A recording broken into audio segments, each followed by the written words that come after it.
Marcus Chen adjusted his tactical vest as the transport shuttle descended through Kepler 442b's crimson atmosphere. The mining colony below sprawled like a metal scar across pristine alien landscape. TerraCorp had hired him to secure their expanding operations against what they called indigenous interference. After his military discharge for questioning orders, this contract represented his chance at redemption, or so he told himself. The shuttle landed with a mechanical hiss. Colony Administrator Reynolds, a thin man with nervous eyes, greeted Marcus at the airlock. "Sergeant Chen, thank goodness you're here. The Blueskins have escalated their attacks. Yesterday, they destroyed 3 excavators worth millions." Marcus surveyed the compound.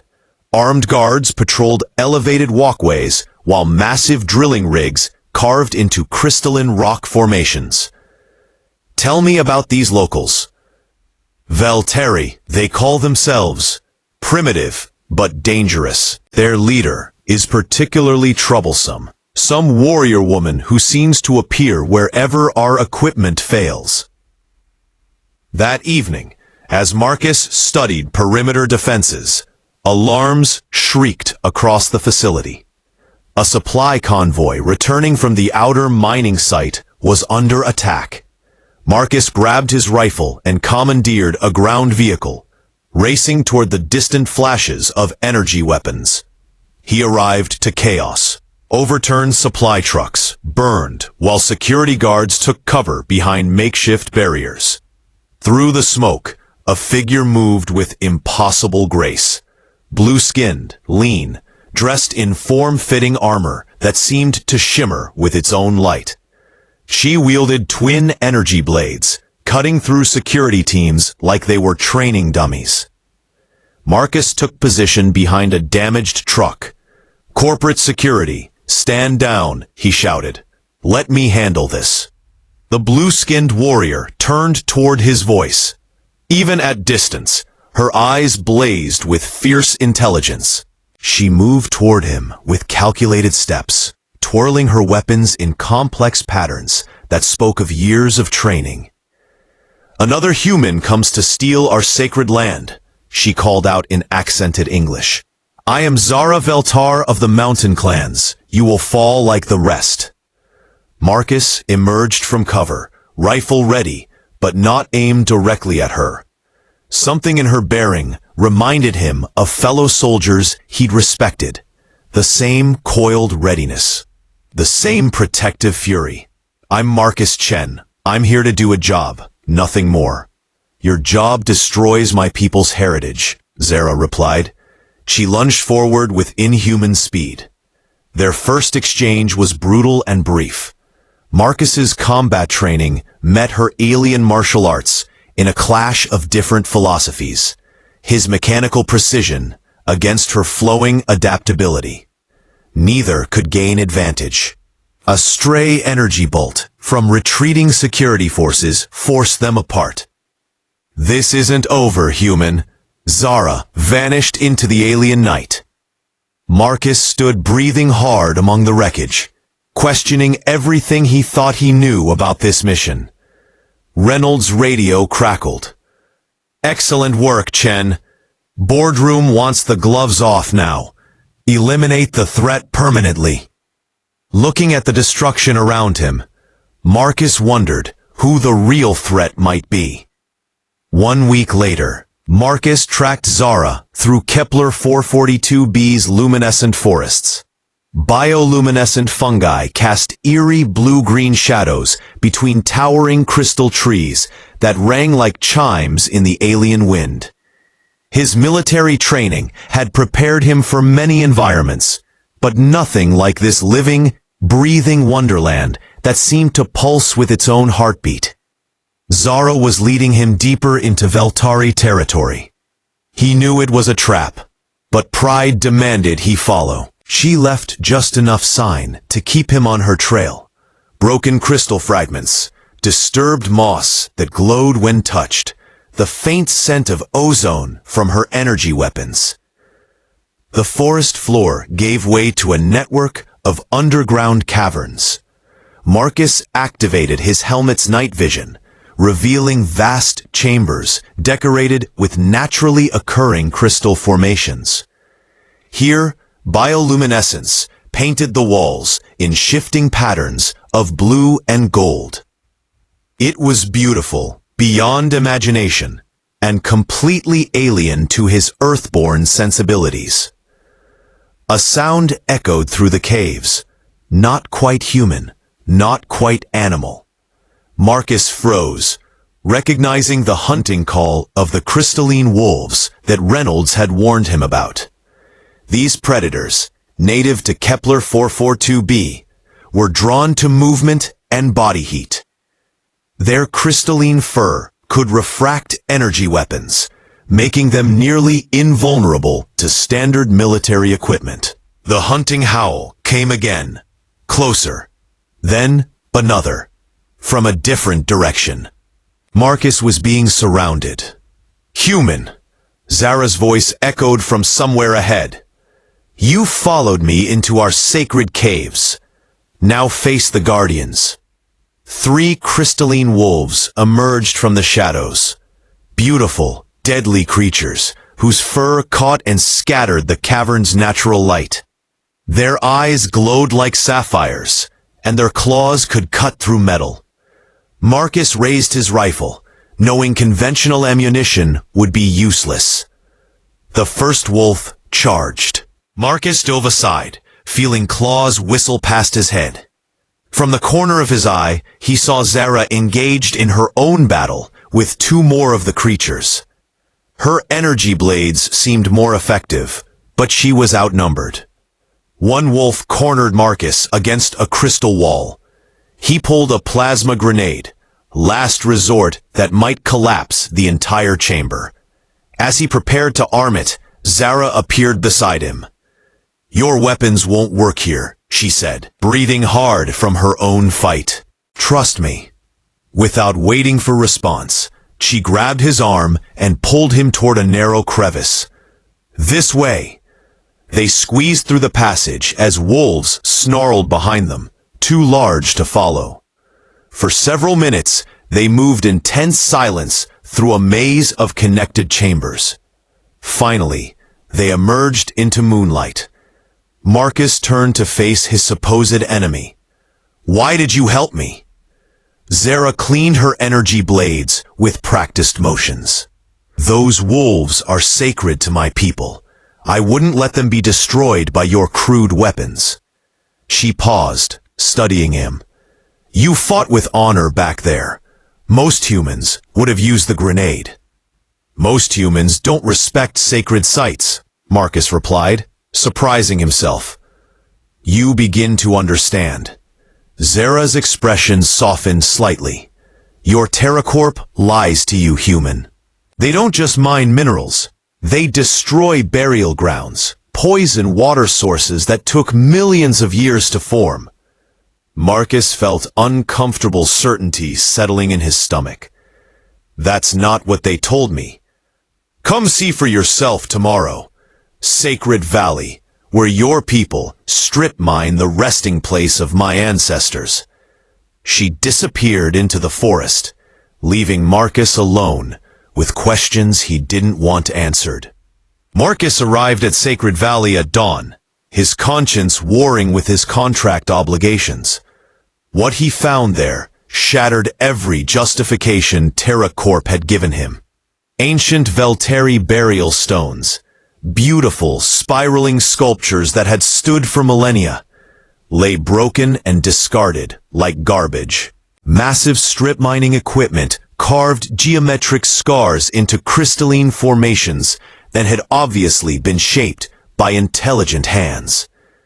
The burial ground stretched for kilometers, and every meter told the same story: systematic desecration in pursuit of rare minerals.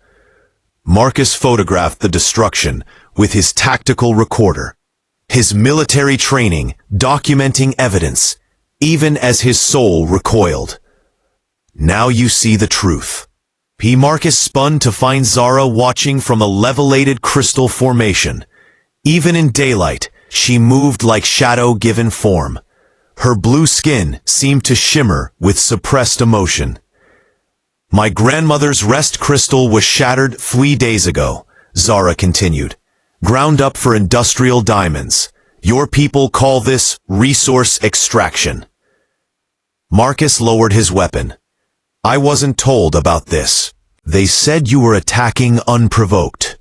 Would you not attack if invaders desecrated Arlington's cemetery? Zara dropped down to his level with fluid grace. Yet they call us primitive savages. Together, they moved deeper into the desecration. Marcus's recorder captured toxic waste pools that glowed with unnatural colors, clearly visible even in daylight. Dead crystal trees stood like skeletal monuments to corporate greed. The air itself felt thick and wrong. The contamination spreads, Zara explained. Soon it will reach the living forests, then the settlements. Your TerraCorp doesn't just destroy the past, they poison the future. Suddenly, aircraft engines screamed overhead. TerraCorp security vehicles descended like mechanical locusts, surrounding them with a ring of armed soldiers. Reynolds's amplified voice echoed across the valley. Sergeant Chen, step away from the terrorist. You've completed your mission admirably. Marcus stared at the corporate forces. My mission was security consultation, not assassination. Your mission was eliminating the indigenous threat by any means necessary. The board has decided on permanent solutions. Heavy weapons emerged from the security vehicles, not capture equipment, but extermination tools. Marcus realized with cold clarity that TerraCorp had never intended negotiation or coexistence. They wanted this planet empty of inconvenient natives. Zara, he said quietly, when I say move, run for those crystal formations. I don't run from fights, human. Then we fight together or die separately. The first energy barrage lit up the valley like artificial lightning. Marcus and Zara dove behind a fallen burial stone as superheated plasma turned ancient crystal to molten glass. They returned fire from opposite sides of their cover. Marcus with his rifle, Zara with her energy blades reconfigured for ranged combat. There's too many of them, Zara shouted over the weapon's fire. Marcus checked his ammunition. I know a way out, but I need you to trust me completely.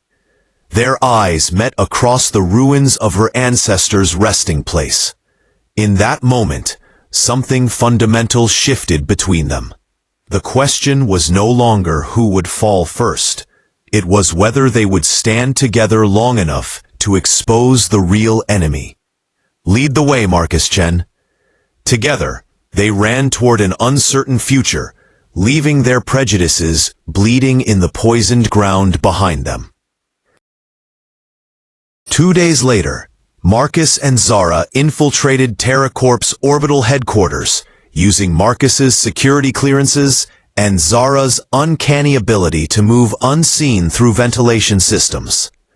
The massive space station hung above Kepler 442b like a metallic spider, its arms reaching down to coordinate the planet's systematic exploitation.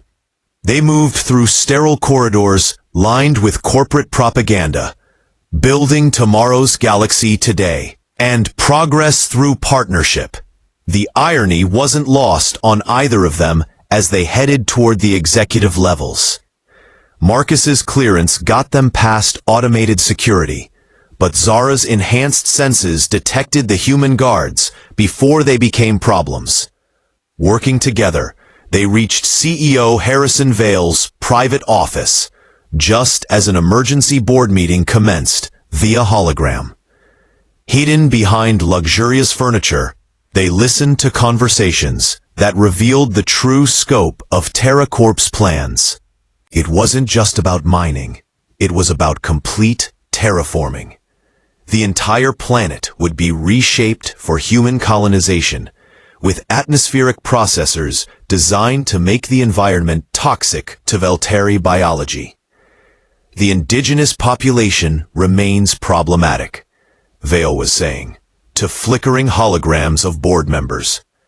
However, our psychological warfare division has succeeded in engineering conflict between their best warrior and our security consultant. They're eliminating each other, saving us considerable expense. Marcus felt sick. He and Zara had been manipulated from the beginning. Their conflict designed to remove threats to TerraCorp's genocide. What about Sergeant Chen? Another board member asked. Expendable, Vale replied coldly. Once the Veltari terrorist is dead, we'll eliminate him as a security liability. He knows too much. Zara placed a restraining hand on Marcus's arm as he started to rise in anger. She was right. They needed more information. Vale activated a planetary display showing terraforming progress. Red zones indicated sterilization complete, while yellow zones showed process initiated. The entire planet was being systematically poisoned, and the timeline showed completion within months. The atmospheric processors come online tomorrow, Vale announced. Once activated, we estimate complete indigenous extinction within 6 months. Colonist ships are already en route. Marcus had heard enough. He burst from concealment with Zara beside him. You lying bastard! Security alarm shrieked as Vale's personal guards flooded the office. The board meeting holograms flickered and died as the room erupted in weapons fire. Marcus and Zara found themselves fighting back to back, their different combat styles complementing each other perfectly. Marcus's tactical precision created openings that Zara exploited with devastating efficiency. Her supernatural agility kept them mobile, while his strategic thinking found escape routes through the corporate maze. They fought their way toward the station's data core, downloading evidence of TerraCorp's genocide while battling increasing numbers of security forces. The space station's artificial gravity systems fluctuated under weapons fire, sending combatants floating in zero-gravity firefights through crystal corridors. Vale's voice echoed through the station's communication system. Atmospheric processors activate in 6 hours. Nothing you do now can stop what's already in motion. Marcus grabbed Zara's hand as they reached an escape pod. We need to get to the planetary surface. The main processing facility is in the northern continent. 6 hours to save both our peoples, Zara replied. Can we do it? Marcus sealed the escape pod hatch. We're about to find out. As they dropped toward the planet below, Marcus realized the question was no longer who would fall first. It was whether they could rise together fast enough to prevent extinction itself. The escape pod crashed into Kepler 442b's northern wilderness with bone-jarring impact. Marcus and Zara emerged to find the TerraCorp atmospheric processing facility looming like a mechanical mountain against the alien sky. Massive pipes stretched toward the heavens, already beginning to pump toxic gases designed to terraform the atmosphere into something humans could breathe, and Veltari could not. 4 hours, Marcus said, checking his tactical display. Once the process reaches critical mass, it can't be stopped. They approached the facility through crystalline badlands, dodging security patrols and automated defenses. Zara's knowledge of the terrain kept them hidden, while Marcus's technical training identified weak points in the corporate fortress. The processing center was a maze of pipes, generators, and atmospheric converters. At its heart lay the central control chamber, protected by multiple security layers. Getting inside would require perfect coordination between their different skill sets. The control system needs 2 people operating simultaneously. Marcus explained, studying the facility schematics on his stolen datapad. Corporate failsafe to prevent sabotage. You handle the atmospheric regulation, while I shut down the molecular converters. Zara nodded, understanding the implications. They would be separated during the most critical moment, each trusting their life to the other completely. For two people who'd been manipulated into being enemies, it represented the ultimate test of their newfound partnership. They infiltrated through a thermal exhaust port, crawling through scorching ducts while poisonous gases began venting into Kepler 442b's atmosphere. Time was running out. They could already see the planet's beautiful bioluminescent aurora beginning to fade as TerraCorp's toxins spread. The control chamber was a cathedral of technology, dominated by twin command stations surrounded by holographic displays. Marcus and Zara separated, each taking position at their designated controls. The shutdown sequence had to be initiated within 30 seconds to prevent automatic lockdown. Ready? Marcus called across the chamber. Ready, Zara replied, her hands poised over alien symbols that somehow felt familiar. They began the sequence together, years of training and instinct guiding their movements. Marcus's tactical precision merged with Zara's intuitive understanding of the planet's natural systems. For a moment, it seemed like they might succeed. Then, CEO Vale appeared with a squad of corporate soldiers. "Stop right there, or I'll have you both shot." Marcus never hesitated. He continued the shutdown sequence while drawing his sidearm, returning fire to keep the soldiers at bay. Zara did the same, her energy blades creating a defensive barrier around her control station. 2 minutes to completion, Marcus shouted over the weapon's fire. Vale raised his own weapon toward Zara. "Then you both die here." Marcus made his choice. He threw himself between Vale's shot and Zara, taking the energy blast in his chest. As he fell, his hand completed the final command input. Zara screamed, not in grief, but in fury that gave her strength to finish her own sequence. The atmospheric processors began shutting down with thunderous mechanical groans, but the facility was collapsing around them. Explosions rocked the structure as automated systems overloaded.